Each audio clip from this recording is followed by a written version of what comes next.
Parkiran, anak DPR RI merengek bak bocah di kantor polisi. Detik-detik kematian Dini di tangan pacarnya Ronald pada Kamis 5 Juli 2023. Polisi menjelaskan kronologi kejadian berdasarkan keterangan saksi dan rekaman CCTV.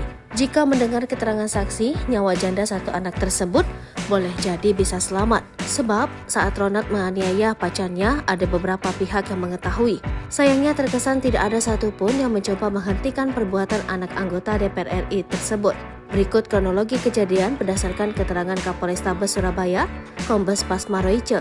Sebelum tewas, Dini dianiaya di dua tempat oleh pelaku. Yang pertama terjadi di parkiran Black Hole KTV tengah malam. Diawali dengan cekcok, berujung pada penganiayaan yang dilakukan Ronald. Ia menendang tubuh pacarnya dan memukul menggunakan botol miras. Peristiwa tersebut ternyata diketahui oleh petugas keamanan. Penganiayaan yang dilakukan Ronald berlanjut di basement Mall Landmark. Pria berkacamata itu makin membabi buta melakukan penyiksaan. Tubuh Dini sempat terseret mobil hingga beberapa meter sebelum dimasukkan Ronald ke bagasi mobil. Pemandangan kontra saat tersangka dihadirkan dalam konferensi pers Jumat 7 Oktober 2023 di Polrestabes Surabaya.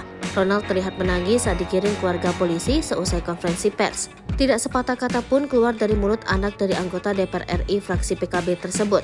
Saat keluar ruangan, ia hanya menundukkan kepala sembari berupaya menghindari sorotan kamera para awak media. Namun terlihat jelas ekspresi wajahnya terlihat tengah menangis sesenggukan, tapi tanpa mengeluarkan kata. Ia terus berupaya menghindari sorotan kamera sembari berjalan menuju mobil tahanan. Ekspresi itu tidak terlihat lagi lantaran ia keburu dimasukkan ke dalam mobil.